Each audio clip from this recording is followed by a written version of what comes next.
नमस्कार, मैं हूँ गुड़गांव में modern diagnostic and research centre limited, एक एसएमई बाउंड कंपनी, वहाँ पर मौजूद हूँ। ये एक एजुकेशनल वीडियो है जो आपको ये बताएगी ये कंपनी क्या करती है। मैं हूँ अरुण केजरीवाल उर्फ AK-57 और आज आपको ये डायग्नोस्टिक सेंटर जो लैब चलाती है उसके बारे में आपको जानकारी देंगे। आज के दिन इस कंपनी के पास 21 सेंटर है जो ये नॉर्थ और वेस्टर्न इंडिया के बीच में स्थित है। तो आगे जाकर देखते हैं ये कंपनी क्या करती है।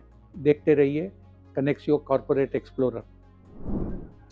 आज गुड़गांव स्थित मॉडर्न डायग्नोस्टिक और रिसर्च सेंटर लिमिटेड के ये जगह पर हम खड़े हैं, डायग्नोस्टिक सेंटर।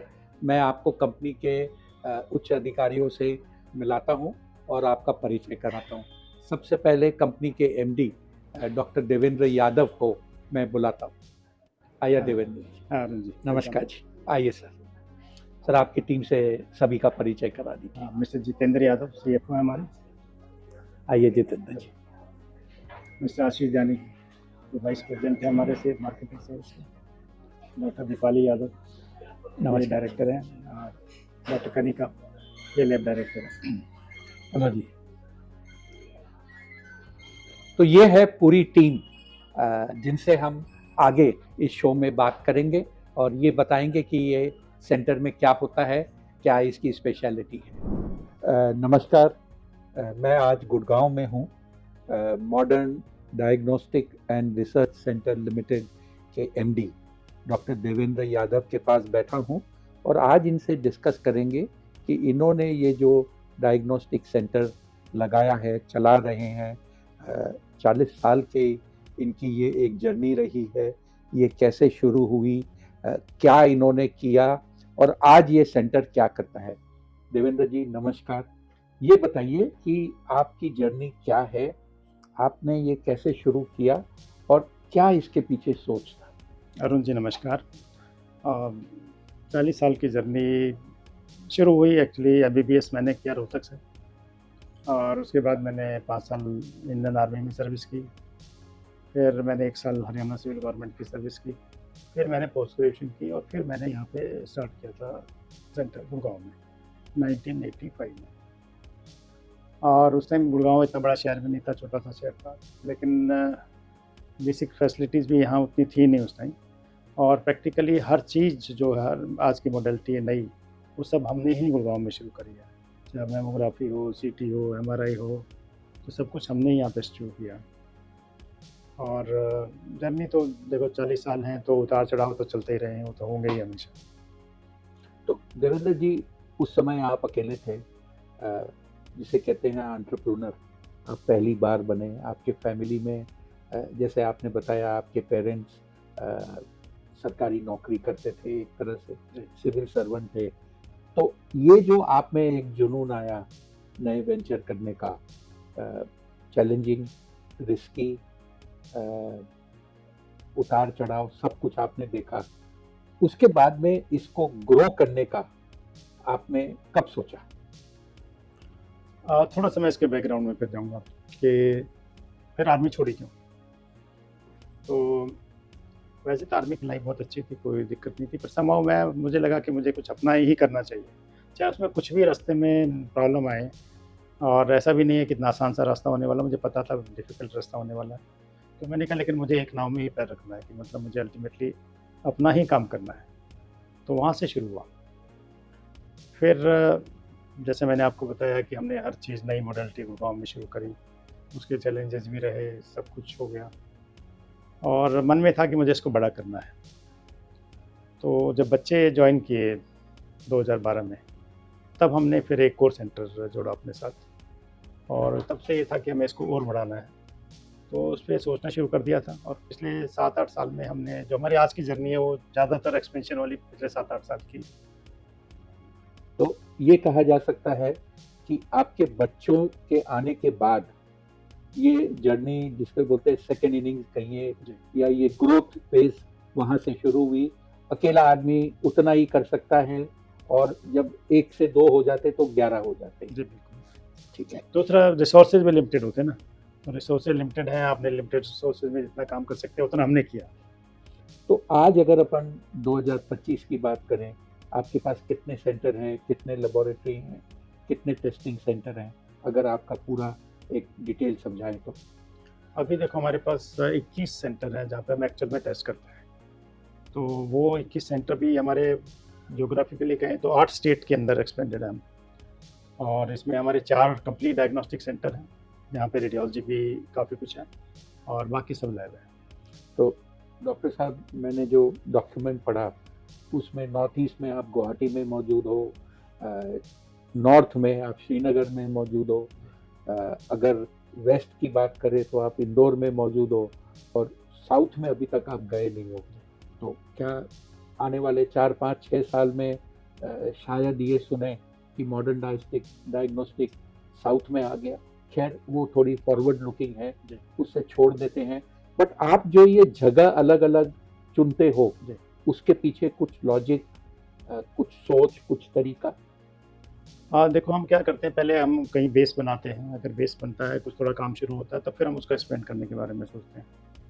और श्रीनगर की जहाँ तक बात है तो श्रीनगर में मैं काफ़ी साल रहा हूँ, 2.5 साल के करीब मैंने सारा लद्दाख वाले एरिया में रहा हूँ, जहाँ भी गलवान वगैरह हुआ वो एरिया सब हमारे उसमें एरिया में।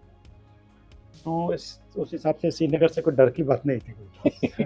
हालांकि ज़रा शुरू में उस टाइम वो माहौल अच्छा नहीं था, तो वहाँ में एक काम में जना लीड मिली, तो उसके हिसाब से फिर हमने वहीं से, वो सब सेकंड सेंटर था हमारा एक्चुअली, मतलब एक्सपेंशन के टाइम पे, एक यमुनानगर, उसके बाद में वहाँ।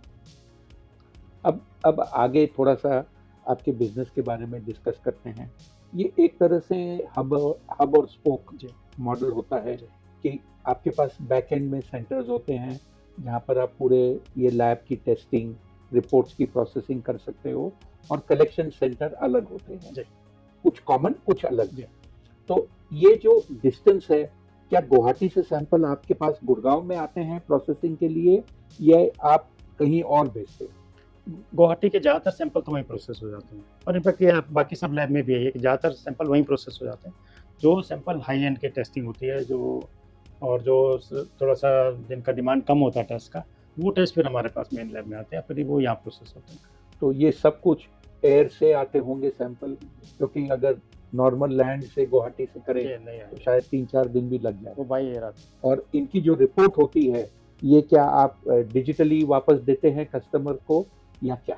हमारे सेंट्रलाइज सिस्टम है, तो जैसे ही हमारे यहाँ रिपोर्ट रेडी होती है वो विजिबल हो जाती है सब जगह, वो कहीं से भी प्रिंट आउट ले सकते हैं। सर, आईपीओ पे आ जाते हैं जी।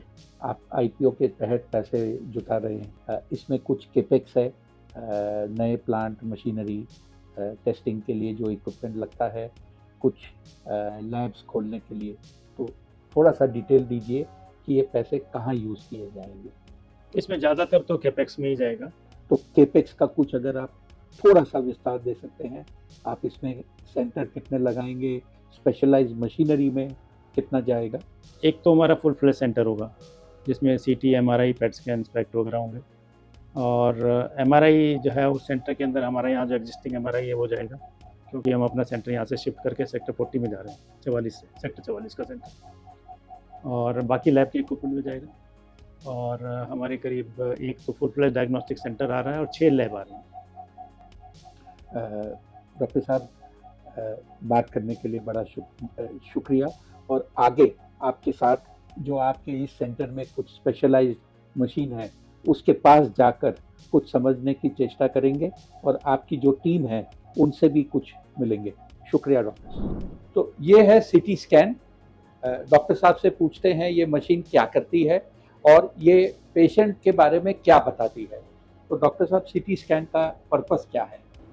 सीटी स्कैन का पर्पज़ है बॉडी के अंदर जो भी चेंजेस हैं उनको देखना, और ये मशीन जो है 128 slice dual energy CT scan. इसका मतलब है कि इसमें 2 तरह की एनर्जी एक साथ यूज़ होती है, तो इसमें हम टिश्यूज़ को अंदर जो कंपोनेंट्स उनको डिफ्रेंशिएट कर सकते हैं, जैसे किडनी में स्टोन है किस टाइप का है। दूसरा ये 128 स्लाइस सीटी है, तो इसका मतलब इससे हम हार्ट की एंजियोग्राफी कर सकते हैं। तो नॉर्मली तो इंजेक्शन करता है, कैथेटर डलता है, उसके बजाय सीधा ही हम एक इंजेक्शन देंगे और इंजेक्शन के बाद उसकी हार्ट की जो आर्टरीज को आउटलाइन कर सकते हैं, तो अंदर ही सीटी एंजियोग्राफी करते हैं। तो आप ये कहना चाहते हो कि जो बलून, कैथेटर डालकर जो प्रोसेस देखकर हार्ट के बारे में पता चलता है वो आप इस मशीन में कर सकते हो, वो पूरा प्रोसेस एलिमिनेट हो जाता हाँ है। और ये प्रोसेस प्रोसीजर करने में टाइम कितना लगेगा डॉक्टर साहब? 5 मिनट। 5 मिनट। तो अब सोचिए कि टेक्नोलॉजी किस तरह से एडवांस हो रही है। हार्ट के ऑपरेशन या कोई भी सर्जरी या प्रोसेस को लेकर जो पहले से पूरे घर वाले चिंतित होते हैं, वो अब 5 मिनट में आप आए, एक इंजेक्शन लगाकर प्रोसीजर हो जाता है पूरा, और आपको पता चलता है कि आपकी हार्ट की क्या कंडीशन है। डॉक्टर साहब, इस टाइप की मशीन क्या बहुत ज़्यादा प्रिवेलेंट है इंडिया में, या इस ऐसे लिमिटेड मशीन होंगे? थोड़ा लिमिटेड ही होंगी, क्योंकि ना ये बड़ी मशीन है, तो जो छोटे सेंटर हैं उनमें आपको नहीं मिलेगी। जो बड़े बड़े सेंटर्स हैं उन्हीं में आपको 128 स्लाइस सीटी या उससे बड़ी मशीनें मिलेगी। बट आपका जो बिजनेस मॉडल है, जहाँ पे आप सेंटर चलाते हो, लेबोरेटरी की टेस्टिंग होती हो, जो बड़े लिस्टेड प्लेयर हैं, क्या उनके पास भी ऐसे सेंटर में ये मशीन होती है, या ये फैसिलिटी वो ऑफर नहीं करते? आपको stand alone CTI, MRI scan या इनके पास जाना पड़ता? ज़्यादातर जो रेडियोलॉजी को डेडिकेटेड सेंटर है उनमें ही आपको ये मिलेगी। समझ गया। तो ये जो आप नई मशीनें ला रहे हो, ये सब ऑलमोस्ट इंस्टेंटेनियस या बहुत शॉर्ट टाइम में आपको आउटकम दे देती है, और डॉक्टर को ये एडवाइस देती है कि उसको ट्रीटमेंट पेशेंट के किस हिसाब से करना है। ये सही समझना हुआ? भाई ना तो 5-7 मिनट में सारे टेस्ट हो जाते हैं, और कुछ टेस्ट हैं तो लंबा भी ले सकते हैं, और बाकी इन्फॉर्मेशन रिपोर्ट बनाने में थोड़ा टाइम लगता है, तो उसके बाद में तो। बट आप डायग्नोस करके डॉक्टर को भी एडवाइस देते हो कि क्या खामियां है, क्या कमियां है, क्या प्रॉब्लम है, जिससे उसका ट्रीटमेंट करने का तरीका भी इजी हो जाए। बिल्कुल, जो डॉक्टर है उनको लाके हम रिपोर्ट तो देते हैं, पर कई बार उनकी क्वेरी होती है तो उसके बारे में वो और भी कुछ जानना चाहते हैं, तो उनको भी बताते हैं कि हमारे हिसाब से।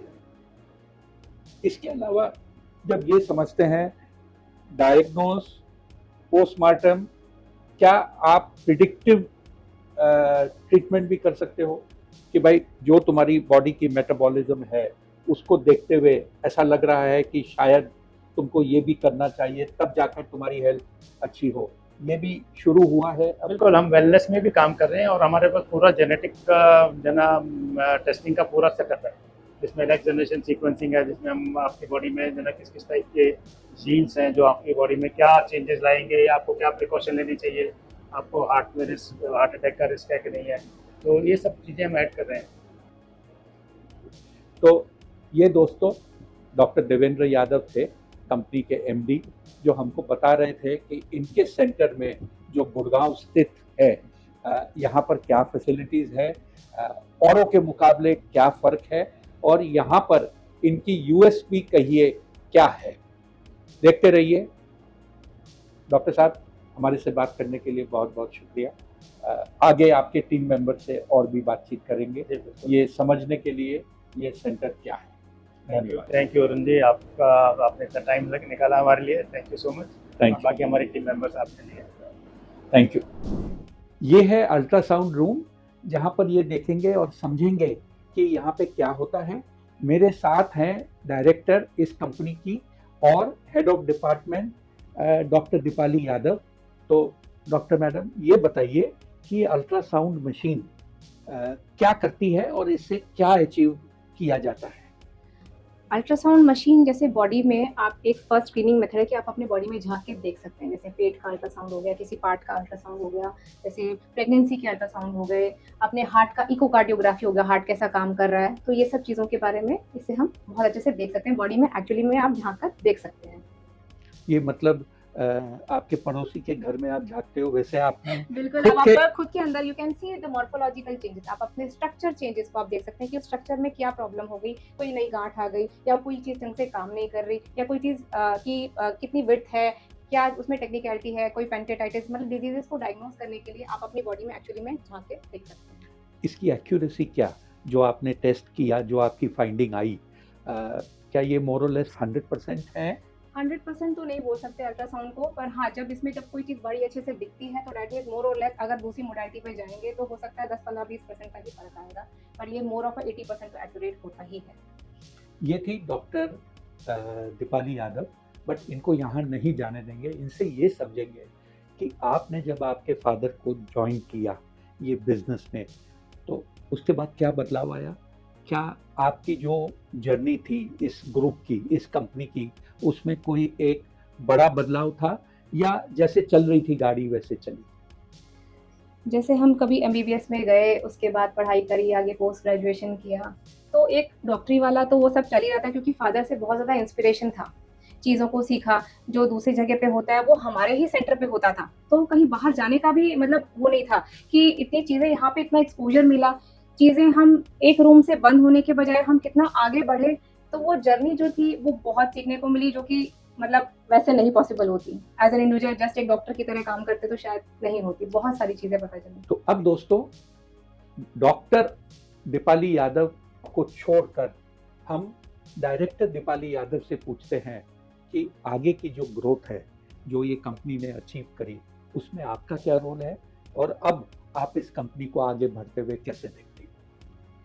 तो आज मैं आपको बताती हूँ कि जैसे जो भी जर्नी हमारी अब तक जो हो चुकी है, अब इसके आगे जो हमने बढ़ना है, हमें आगे और सेटअप करने हैं ताकि हम पेशेंट के लिए जो चीज़ बेस्ट हो सके, बेस्ट क्वालिटी केयर जो दे सकें और अफोर्डेबल प्राइसेस की मैं पूरी कोशिश करना चाहती हूँ।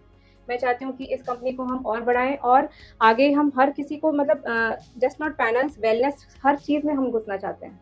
तो हर चीज़ से पेशेंट को हम केयर देना चाहते हैं। एक चीज़ और पूछूंगा कि आप जिस फील्ड में हो उसमें बहुत बड़ी ग्रोथ है, बहुत बड़ी क्षमता है, बहुत कुछ हो सकता है। कुछ लिस्टेड प्लेयर भी हैं बाजार में जो बड़े हैं, और बड़े मतलब आपसे कई गुना, हो सकता है सैकड़ों में उनकी साइज है आपसे। क्या आपको उनसे कुछ डर लगता है, ये इतने बड़े हैं मैं इतनी छोटी हूँ, या आपको लगता है कि कभी ना कभी मैं भी उतनी बड़ी बन सकती हूँ? ये आपके लिए एक इंस्पिरेशन, एस्पिरेशन हो जाते हैं, या आप आपके कंपटीशन को कैसे देखते हो? मैं अपने कंपटीशन को कैसे देखती हूँ, जैसे मुझे पता है कि मुझे मेरी टेक्निकलिटी में मास्टरी है, तो उसमें तो मुझे कोई नहीं हरा सकता, ठीक है? ये मैं जानती हूँ और मुझे ये पता है कि अगर आप मेहनत करके अगर आप बढ़ेंगे और कंसिस्टेंट रहेंगे और अपनी हर चीज़ में आप करेंगे कोशिश, तो मुझे नहीं लगता कि मैं वहाँ तक नहीं पहुँच सकती। मतलब मैं उनसे छोटा नहीं समझती अपने आप को, क्योंकि डॉक्टरी करी है, सब चीज़ करी है, तो मुझे नहीं लगता कि कोई चीज़ ऐसी है जो मैं नहीं कर सकती।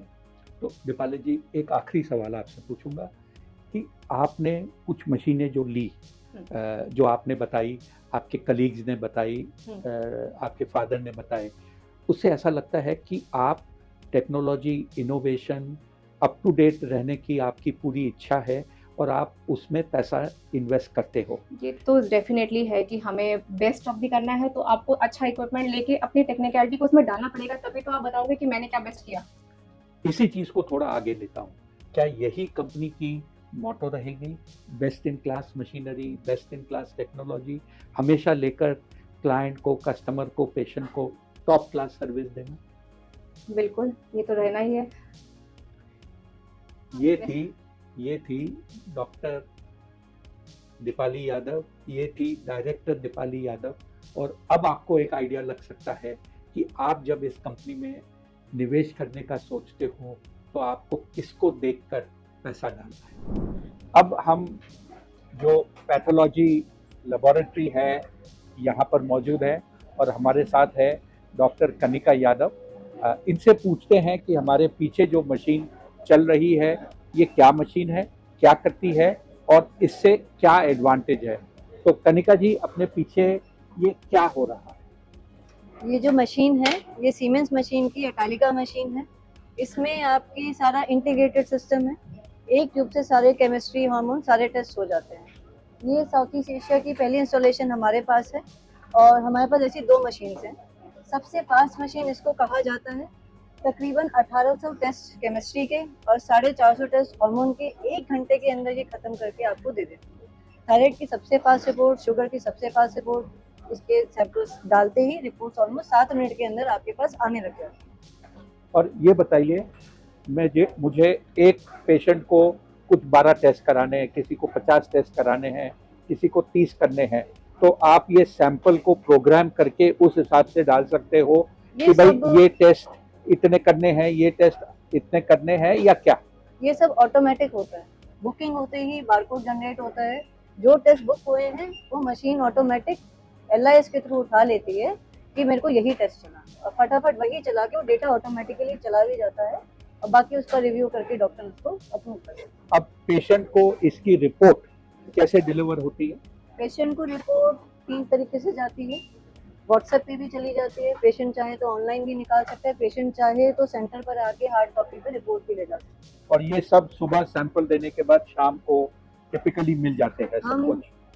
सारे टेस्ट हम लोग 3 से 4 घंटे में ख़त्म करके सैंपल कलेक्ट होने के बाद हम उसको अप्रूव कर देते हैं। तो अब- 3 से 4 घंटे के अंदर रिपोर्ट सारी निकल जाती है। अब ये बताइए, जब डॉक्टर साहब से बात कर रहे थे, डॉक्टर देवेंद्र यादव से, तो उन्होंने कहा था कि आपके पास अलग अलग सेंटर से भी यहाँ पे कुछ टेस्ट के लिए सैंपल आते हैं, तो क्या वो भी इसी मशीन में टेस्ट करके रिपोर्ट जनरेट होके उस सेंटर पे चली जाती है?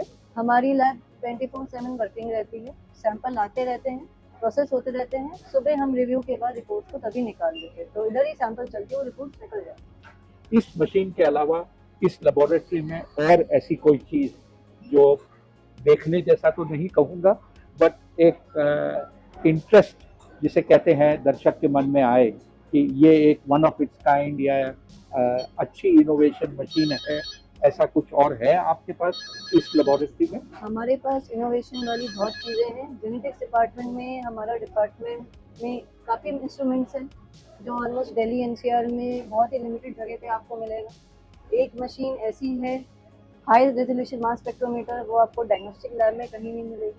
उसका मेन पर्पज़ ही यही है रिसर्च में जो आपको नए नए मॉलिक्यूल्स ढूंढ के दे, वो फिर आगे रिसर्च में उसके बाद काम में आते हैं, जिसके अगेंस्ट ड्रग बनाए जाते हैं उसके हिसाब से देखा जाता है। उसके लिए हमारे एक्सपर्ट हैं डॉक्टर प्रेम कुमार गुप्ता, वो मास स्पेक्ट्रोमीटर का डिपार्टमेंट देखते हैं, वो आपको और अच्छे से उसके बारे में बताते हैं। तो दोस्तों, एक चीज समझने जैसी है कि कंपनी एसएमई बोर्ड पर आ रही है, लेकिन जो लिस्टेड एंटिटी है, बड़े नाम जो आप सभी जानते हो, उनके कंपैरिजन में ये जो कहते हैं ना किसी से कम नहीं है। तो गौर कीजिएगा इस चीज के ऊपर कि छोटी कंपनी का मतलब ये नहीं होता छोटी कैपेबिलिटी। देखते रहिए, आगे और लोगों से भी इस कंपनी के बारे में बातचीत करते हैं। मेरे साथ है डॉक्टर प्रेम गुप्ता, जो मास स्पेक्ट्रोमेट्री को हेड करते हैं। ईमानदारी से बड़ा कॉम्प्लेक्स वर्ड है, मैं भी नहीं समझा था। अब इनसे पूछते हैं पहले तो ये क्या है और इससे क्या फाइंडिंग होती है, क्योंकि अक्सर ये जो टर्म है ये डायग्नोस्टिक सेंटर में सुनने को नहीं मिलती। तो डॉक्टर साहब, क्या है ये mass spectrometry? Sir actually mass spectrometry जैसे नाम से पता चलता है कि जो भी हम किसी भी चीज़ को जो हम मेज़र करना चाहते हैं कि किसका जो कितना अमाउंट प्रेजेंट है किसी भी जगह पे, तो उसके मास के बेसिस पे हम उसको मेज़र करते हैं। तो इसके एप्लीकेशन बहुत सारे होते हैं, डायग्नोस्टिक्स में भी एप्लीकेशंस हैं, एनवायरमेंटल साइंस में भी एप्लीकेशंस हैं, फूड में भी एप्लीकेशंस हैं, और दिन पर दिन ये टेक्नोलॉजी बढ़ती ही जा रही है। तो इसका आने वाले 5-10 साल में इसका एप्लीकेशन हर फील्ड में, पर्टिकुलरली डायग्नोस्टिक्स में बहुत ही ज़्यादा वाइड होने वाला है।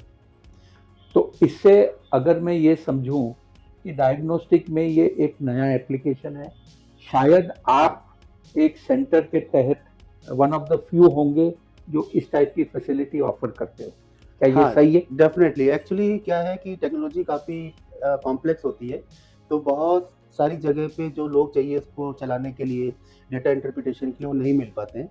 तो कई जगह पे नहीं होता है, कई बड़ी लैब्स में ही होता है ये, और ख़ास तौर पे इसमें भी कई तरह के इंस्ट्रूमेंट्स होते हैं, और एडवांस इंस्ट्रूमेंट जिसको हम हाई रिजोल्यूशन मास स्पेक्ट्रोमेट्री बोलते हैं, ये बहुत ही कम जगह है इंडिया में।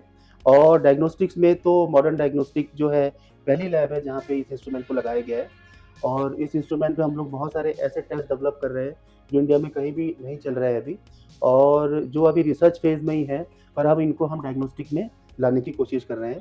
जैसे आप मानिए हम कैंसर को अर्ली डिटेक्ट कर पाएंगे, इससे पहले कि वो स्टेज 1 में भी पहुँचे, हम उससे पहले उसको डिटेक्ट कर पाएंगे। बहुत सारे ऑटिज़म के टेस्ट हैं जिसको हम मास स्पेक्ट्रोमेट्री से ये पता कर पाएंगे कि ऑटिज़म है कि नहीं है, क्योंकि कई बार ऑटिज़म के डायग्नोसिस में बहुत एम्बिग्यूटी रह जाती है कि वो पता नहीं चलता कि ऑटिज़म है या कोई और साइकेट्रिक डिसऑर्डर है। तो इस तरह के बहुत सारे नॉवल एप्लीकेशंस जो है आने वाले टाइम पे हम डेवलप कर रहे हैं।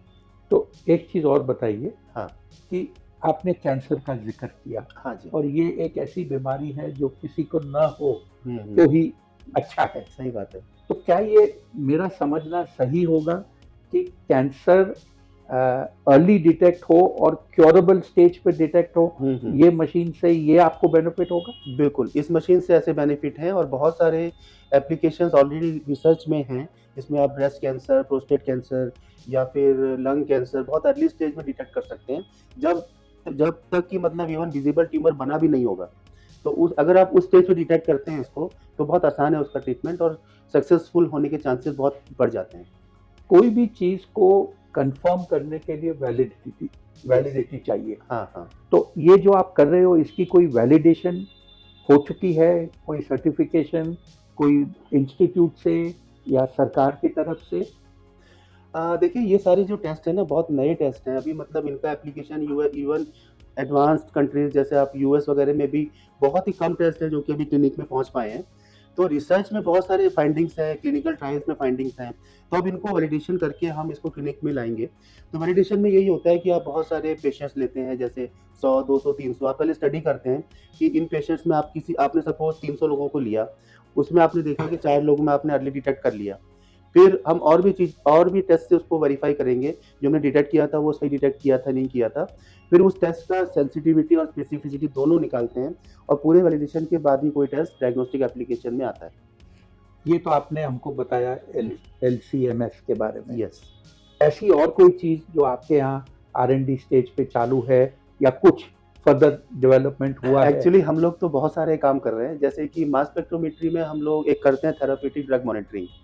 तो थेराप्यूटिक ड्रग मॉनिटरिंग एक्चुअली बहुत इंपॉर्टेंट है, क्योंकि ये एक तरह से इंडिविजुअलाइज्ड मेडिसिन का पार्ट है। तो आपने सपोज एक ड्रग लिया, हो सकता है कि आपकी जो लिवर में मेटाबॉलिज्म है वो इतना फास्ट है कि उस ड्रग को बॉडी में बहुत कम देर के लिए रहने दे रहा है। इस केस में क्या होगा कि आपके बॉडी में वो ड्रग का जो एक्शन होगा बहुत कम टाइम के लिए होगा और इस बात के चांसेस बहुत बढ़ जाते हैं कि आपकी वो ड्रग से जो आप ट्रीटमेंट करना चाह रहे हैं सक्सेसफुल ना हो। अब लेकिन कई बार ये भी नहीं पता चलता कि वो ड्रग से ट्रीटमेंट का सक्सेसफुल क्यों नहीं हो रहा है, वो ड्रग काम नहीं कर रहा है या फिर वो ड्रग का लेवल कम है। तो इस तरह से ये पता चल जाता है कि आपका लेवल कम है अगर, तो आप दवाई बढ़ा के उसको बढ़ा सकते हैं। तो इस केस में आपको दूसरे ड्रग्स की ओर जाने की ज़रूरत नहीं है, टाइम वेस्ट करने की ज़रूरत नहीं है। और इसका एक और फ़ायदा ये भी होता है कि आपको कई बार साइड इफ़ेक्ट्स होते हैं ड्रग्स के, और कुछ ड्रग्स के तो बहुत ही ज़्यादा सीवियर साइड इफ़ेक्ट्स होते हैं। तो TDM से अगर हम उसके लेवल को मॉनिटर करते हैं तो साइड इफ़ेक्ट्स आने की नौबत नहीं आती है। और ये इसका एप्लीकेशन जैसे आजकल हमारा इम्यूनोसप्रेसेंट्स में चलता है, जो किडनी ट्रांसप्लांट होता है, लिवर ट्रांसप्लांट होता है, तो इसमें क्या होता है इम्यून सिस्टम को सप्रेस रखना पड़ता है, पर वो सप्रेशन इतना ही चाहिए होता है कि आपका किडनी रिजेक्ट ना हो, पर इतना ज़्यादा ना हो जाए कि आपको कैंसर हो जाए या आपको कोई इन्फेक्शन हो जाए। तो वो जो बैलेंस है वो TDM के थ्रू ही हम बना के रखते हैं कि TDM में हम देखते हैं कि जो लेवल हमको ड्रग का बॉडी में चाहिए एक पर्टिकुलर लेवल पे इम्यून सप्रेशन के लिए, उतना हम मेंटेन कर सकते हैं। सिमिलरली आजकल हम मॉडर्न डायग्नोस्टिक ने पहली बार इंडिया में लॉन्च किया कि आपके न्यूरोसाइकियाट्रिक ड्रग्स होते हैं। तो जैसे शिज़ोफ्रेनिया डिसऑर्डर होता है, तो उसमें आपको कई बार पेशेंट का सालों साल ट्रीटमेंट चलता रहता है, ये ड्रग चेंज किया, वो ड्रग चेंज किया, पर ट्रीटमेंट हो नहीं पाता। उसके बहुत सारे कारण होते हैं, जैसे ड्रग का अगर बॉडी में नहीं रुक रहा है, वो बहुत ही जल्दी निकल जा रहा है, तो वो चीज़ें हम सब TDM से मिनिमाइज़ करके बहुत जल्दी उसको हम पेशेंट को रिलीफ दे सकते हैं। आपका कहने का तात्पर्य है लेमन हाँ। लैंग्वेज में हाँ, हाँ। कि जो ट्रायल एंड एरर मेथड से ट्रीटमेंट होता था, उसमें अब आप साइंटिफिकली वो ट्रीट कर सकते ट्रीट हैं। कर सकते हैं और बहुत ही अच्छे सक्सेस रेट्स मिलते हैं हर तरह के ट्रीटमेंट में। तो दोस्तों, डॉक्टर गुप्ता ने जो हमको समझाया उसे दो चीज़ साफ जाहिर है कि पहले जो रिएक्टिव टेस्टिंग या डायग्नोस होता था, अब प्रोएक्टिव भी होने लगा है, और इसमें कई ऐसी बीमारियां जो अंदाजे से काम होती थी, भाई ये लगा लो, ये नहीं चला, अब ये कर लेंगे, अब ये कर लेंगे, अब उसके अंदर में काफ़ी कुछ साइंस आ जाएगा और ह्यूमन मैनकाइंड के लिए बहुत अच्छे टाइम आएंगे जहाँ पे उसकी कुछ सीवियर बीमारियां ट्रीट हो सकेंगी। Thank you doctor. दोस्तों, अब मैं उसी लैब में खड़ा हूँ जहाँ पर आपको मैंने दिखाया था, बताया गया था कि ये machine one of its kind south east Asia पहली इंस्टॉलेशन हुई थी। अब मैं यहाँ पर खड़ा हूँ डॉक्टर अंजलि क्वात्रा के पीछे, उनको मैं ऑब्जर्व कर रहा हूँ। वो एक सैंपल को देख रहे हैं जिसकी रिपोर्ट आ चुकी है और वो ये ओपिनियन देती है क्या ये जो रिपोर्ट आई है वो सही है। दूसरा जो इनका एक इम्पॉर्टेंट काम है, अगर इनको उस रिपोर्ट में कुछ ऐसा लगता है जो डॉक्टर को हाईलाइट करना चाहिए, वो करते हैं। आइए इनको पूछते हैं ये क्या इसमें देखती हैं। अंजलि जी, ये बताइए, आप ये जो आपके पास इतने सारे सैंपल्स हैं, राइट। आप क्या एग्जैक्टली करते हैं? एक्चुअली हमारे पास जो सैंपल्स आते हैं, जो गाइनीपैथ के आते हैं और फिर बाद में हमारे पास हिस्टोपैथ के कुछ सैंपल्स आते हैं। तो गाइनीपैथ में हमारे पास साइटोलॉजी के सैंपल्स आते हैं, वहाँ पे पैप स्मीयर्स आते हैं, वहाँ पे जो कि प्री कैंसरस कुछ चेंजेस अगर स्मीयर में है तो हम लोग ऐसे वो मतलब लाइक रिपोर्ट रिलीज कर देते हैं। फिर एज पर द हमारी रिपोर्ट के बेस पे पेशेंट का ट्रीटमेंट शुरू हो जाता है। अगर बायोप्सी अगर रिक्वायर्ड है तो बायोप्सी कर लेते हैं, या फिर कोई सर्जरी रिक्वायरमेंट है तो उसके बेस पे सर्जरी पेशेंट की हो जाती है। Because this is like preliminary stage you can say, where हम जहाँ पे देखते हैं कि whether it is negative for malignancy और positive for malignancy. If it is malignant तो हम रिलीज करते हैं as per the malignancy. As that at the same time हमारे पास we are getting samples like surgical specimens from all over India, जितनी भी हमारी लैब्स है जहाँ पर है सब जगह से, वहाँ पे हमारे पास अंकों के भी स्पेसिमेंस आते हैं सारे, रेडिकल के सारे, रेडिकल मैस्टेक्टोमी, रेडिकल मैंडिबुलेक्टोमी सारे आते हैं। Where we detect the like हम पेशेंट की स्टेजिंग भी करके देते हैं कि पेशेंट का स्टेज कहाँ तक है, लाइक उनके पास कितने लिम्फ नोड्स इन्वॉल्व है, कहाँ तक वो स्प्रेड हुआ है, एज पर द जितने भी स्पेसिमेन हमने रिसीव किया है उसके बेसिस पे हम लोग सारा स्टेजिंग देते हैं और उसके अकॉर्डिंग फिर पेशेंट्स को ट्रीटमेंट दिया जाता है। जो भी कंसर्न पर सर्जिकल डॉक्टर है, ऑन्को सर्जन है, हम उनसे भी डिस्कस कर लेते हैं कि भाई स्वयं सो स्टेज आया है पेशेंट का, तो कितनी कीमो है, कितनी रेडिएशन रिक्वायरमेंट है, एज पर आवर रिपोर्ट तैयार मतलब सर्जिकल। एक चीज और बताइए अंजलि जी, मान लीजिए मैं डॉक्टर हूँ जी। और एक पेशेंट का जो आप रिपोर्ट दे रहे हो जी। वो आपने कुछ दिया, तो एज ए डॉक्टर मैं आपसे बात करके कुछ समझ सकता हूँ जो आपने रिपोर्ट दी है? बिल्कुल बिल्कुल बिल्कुल, हम डॉक्टर्स के क्लिनिशियंस के साथ भी एक हमारे हेल्दी डिस्कशंस होते हैं जहाँ पर हमें भी कुछ क्वेरी लगती है, हम उनसे भी डिस्कस कर लेते हैं कि हमने तो ये सस्पेक्ट किया है, आपको क्या लग रहा है। इस तरह से भी होता है। फिर हम कुछ सिटी स्कैन और रेडियोलॉजी अदर क्लिनिकल फाइंडिंग्स वो भी हमें मिल जाता है, उसके अकॉर्डिंग हम कोरिलेशन भी होता है हमारा, और डॉक्टर्स के साथ भी हमारा डिस्कशन चलता ही रहता है। दोस्तों, एक चीज जो साफ जाहिर है, ये जो डिपार्टमेंट है इसमें सिर्फ एक रिपोर्ट की डायग्नोसिस या डायग्नोस्टिक होकर काम खत्म नहीं होता।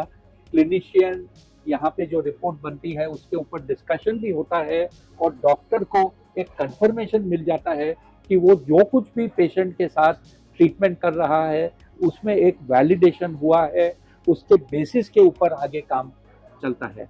देखते रहिए आगे अपनी जो विजिट हो रही है modern diagnostic and research centre में।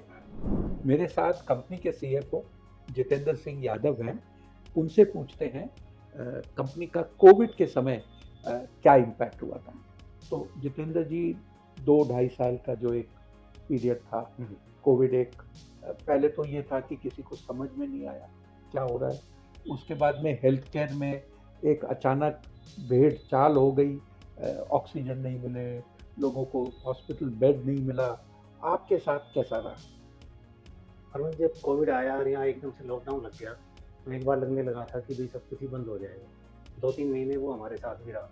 बाद में आईसीएमआर की तरफ से कुछ लैब की अप्रूवल आई जिसमें हमारा भी नाम था, तो इससे जो है हमारा काम शुरू हो गया कोविड की टेस्टिंग वगैरह के लिए। और जब एक बार नाम होने लगा तो काफ़ी वो जगह से हमारे पास सैंपल आने लगे। काफ़ी स्टेट गवर्नमेंट ने भी काफ़ी उसमें हमें सपोर्ट किया और साल हमारा काफ़ी अच्छा बिजनेस गया। पर उसका एक नुकसान ये भी हुआ कि लोगों को उसमें मार्जिन काफ़ी देने लगे और लोकल लैंड बहुत ज़्यादा आ गई, तो हेल्थ केयर इंडस्ट्री में एक तरह से फिर स्लो डाउन सा आने लगा क्योंकि कंपटीशन इतना ज़्यादा हो गया। और उस टाइम आप देखें कंपटीशन भी, मार्जिन भी हमारे काफ़ी कम होते चले गए, तो उसका इम्पैक्ट तो हमें ही नहीं सभी लैब्स को गया था। आज के दिन आप समझिए 3 साल हो गए जब से कोविड ख़त्म हुआ है। साल 2025 मार्च की अगर बात करें तो क्या ये कहना उचित होगा कि आप जो मार्जिन कोविड के पहले कमाते थे या जो आपका रेवेन्यू कोविड के पहले था, अब आप वापस उससे बेहतर या उसके आसपास या उसके ऊपर पहुंच चुके हैं? उससे रिकवरी में हमें 2 साल तो लगे उसमें उस पोजीशन में आने के लिए, पर अब हमारे मार्जिन काफ़ी इंप्रूव होते जा रहे हैं और हमारा रेवेन्यू भी बढ़ रहा है। लोग धीरे धीरे जब मॉडर्न का नाम सुन रहे हैं तो अपने ऑटोमेटिकली हमारा नाम पूछ के वो आने लगे हैं। जो हमारी यहाँ पे बीच लैब जो खुली हुई है वहाँ भी हमारा काफ़ी नाम है, तो हम डिजिटल अपनी प्रेजेंस भी धीरे धीरे बनाते जा रहे हैं। तो जितेंद्र जी, अब आप जो ये आपकी कंपनी आईपीओ ला रही है, इसके बाद में आप एक्सपेंशन कर रहे हो, कुछ नई मशीनें भी डाल रहे हो, तो नए सेंटर को स्टेबलाइज होने में कुछ समय लगता है, लेकिन मान लीजिए आपके ये यूनिट 1 साल, 1.5 साल, 2 साल में पूरे स्टेबलाइज हो जाए, तब क्योंकि आपकी साइज स्केल बढ़ जाएगी। तो आपके जो आज मार्जिन हैं, क्या ये समझना उचित होगा कि धीरे धीरे मार्जिन में एक वृद्धि देखने को मिलेगी, क्योंकि हायर टर्नओवर को डिवाइड किया जाएगा, ओवरहेड्स को डिवाइड किया जाएगा, तो आपको कंट्रीब्यूशन बेटर मिलेगा। अभी अरुण जी देखिए, जो हमारे इस साल की बैलेंस शीट है उसके अंदर हमारा टर्नओवर बढ़ा है और उसमें हमारे जो है कंजम्पशन होगी, एम्प्लॉई कॉस्ट वगैरह है, ये काफ़ी हमने डाउन करी है, एबिटा हमारा काफ़ी बढ़ गया उसमें। तो यही अगर टर्नओवर हमारी बढ़ती रहेगी तो हमारी कोशिश ये रहेगी कि हम जो अपने खर्चे हैं, जो अदर एक्सपेंसेस हैं, उनको कम करते चलें। तो मुझे पूरा भरोसा है कि ये हमारा मेंटेन रहेगा। सर एक आखिरी सवाल जितेंद्र जी, आप B2B भी प्लेयर हो, आप B2C प्लेयर भी हो, और B2B में आप कुछ अस्पताल, कुछ क्लिनिक्स पे मौजूद हो जहाँ पे आप ये डायग्नोस्टिक सर्विसेज देते हो। आगे जाकर आपका मॉडल यही रहेगा या इसमें कुछ बदलाव देखने को मिल सकता है? ये अभी देखे जाए तो ये हमारे मॉडल अब तक तो ठीक चल रहे हैं, इसमें कोई हमें बदलाव की ज़रूरत नहीं दिखाई दे रही है। पर देखो आगे क्या सिचुएशन होती है, उसके हिसाब से हम अपने को भी चेंज करेंगे ताकि हमारे मार्जिन जो है इम्प्रूव होते रहे। तो जितेंद्र जी, कुछ पैसा आप जो जुटा रहे हो IPO के तहत, वो वर्किंग कैपिटल के लिए है। तो आपके वर्किंग कैपिटल के लिए कुछ थोड़ा सा डिटेल दीजिए कि पैसा कहाँ अटकता है। ये अरुण जी, ये जो वर्किंग कैपिटल की हमें जो रिक्वायरमेंट पड़ती है, तो कुछ हमारे पास स्पेशलाइज टेस्ट हैं, तो उनके रिएजेंट्स काफ़ी महंगे होते हैं और उनकी हमें इन्वेंट्री मेंटेन करने को पड़ती है।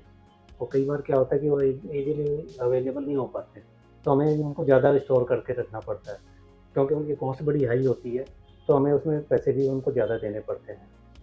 और दूसरा क्या है, कुछ मेडिकल स्कीम ऐसी चल रही हैं जिसमें हमें काफ़ी पेपर वर्क वगैरह करना पड़ता है, जिससे हमारी पेमेंट वगैरह काफ़ी डिले हो जाती है। पर फिर भी हम कोशिश कर रहे हैं कि वो इम्प्रूव हो जाए और हमारी पेमेंट्स जो है जल्दी रिकवर हो जाए। तो ये थे जितेंद्र जी, जो कंपनी के CFO हैं। आगे चल के और लोगों से भी बात करेंगे, जिससे आपको इस कंपनी मॉडर्न डायग्नोस्टिक के बारे में पूरी जानकारी हम दे सकें कि ये कंपनी क्या करती है। मेरे साथ हैं आशीष ध्यानी, जो कंपनी के vice president sales and marketing हैं। इनसे बात करते हैं कि कंपनी का आज के दिन बिजनेस मिक्स क्या है और आगे जाकर इनको क्या लगता है। तो आशीष जी, आप B2B, B2C दोनों सेगमेंट में मौजूद हैं। तो पहले तो ये बताइए कि आपको क्या लगता है कि कंपनी की फोकस एरिया क्या है और आगे जाकर आपको ज़्यादा ट्रैक्शन कहाँ दिखता है, एक में या दोनों में, या कोई फ़र्क नहीं पड़ता आपको धंधे से मतलब? देखिए, B2B और B2C की इक्वल इम्पोर्टेंस है। हम जब भी B2B में जाते हैं तो मार्केट का पेनिट्रेशन और एक्सेप्टेबिलिटी ऑफ रिपोर्ट में हेल्प करता है। उसके बाद हम क्या करते हैं कि B2C पे ही फोकस करते हैं, क्योंकि जो रेवेन्यू अच्छा हमें प्रॉफिटेबल बनाता है वो B2C है। और B2C में हमने जितने भी आगे हम गए हैं, देखा है हमने, जितने भी डॉक्टर से हम मिलते हैं और जितने भी हमने सेल्स पर्सन हायर किए हुए हैं, तो उनको डे टू डे हम एक ट्रेनिंग देते रहते हैं प्रोडक्ट की।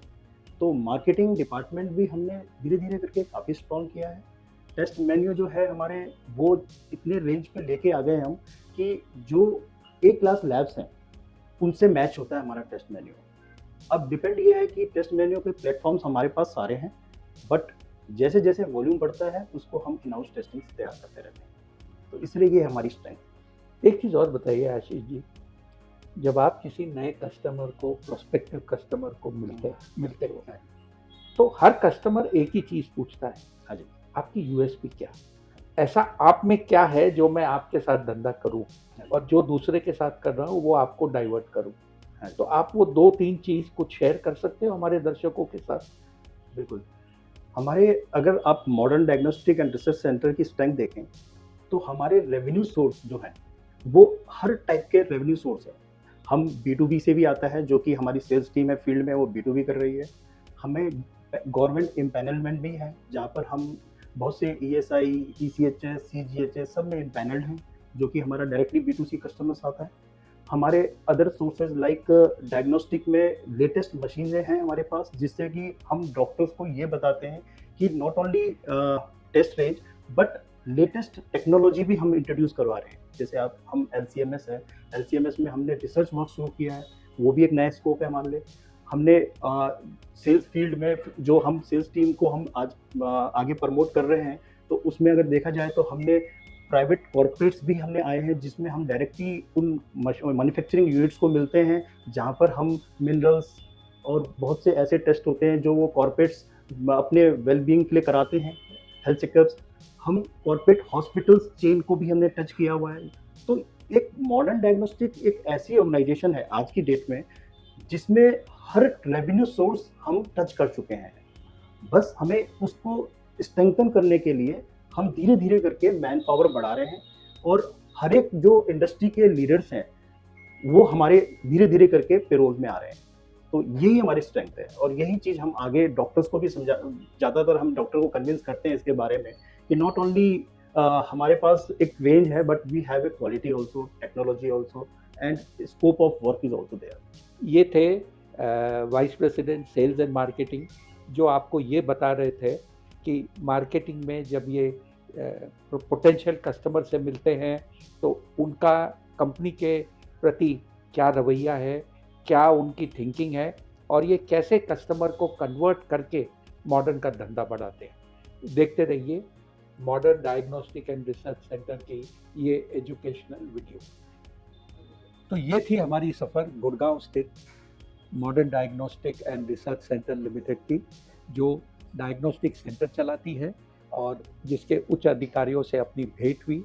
कंपनी के एमडी जैसे आपको याद होगा वो है डॉक्टर देवेंद्र यादव। इसी के साथ हमारा जो आज का ये कार्यक्रम है जो पेश किया गया कॉर्पोरेट कनेक्सियो कॉर्पोरेट एक्सप्लोरर के तहत, वापस कंटिन्यू करता हूँ। तो ये जो हमारी भेंट थी वो आपको पेश की गई थी कनेक्सियो कॉर्पोरेट एक्सप्लोरर के तहत और मैं आपका होस्ट अरुण केजरीवाल उर्फ AK-57। उम्मीद करता हूँ कि आपको ये कार्यक्रम पेश जो किया गया अच्छा लगा और अगर आपको अच्छा लगा तो बेल आइकॉन पे उसे सब्सक्राइब कीजिए, शेयर कीजिए और अपने कमेंट्स लिखना न भूलें। धन्यवाद।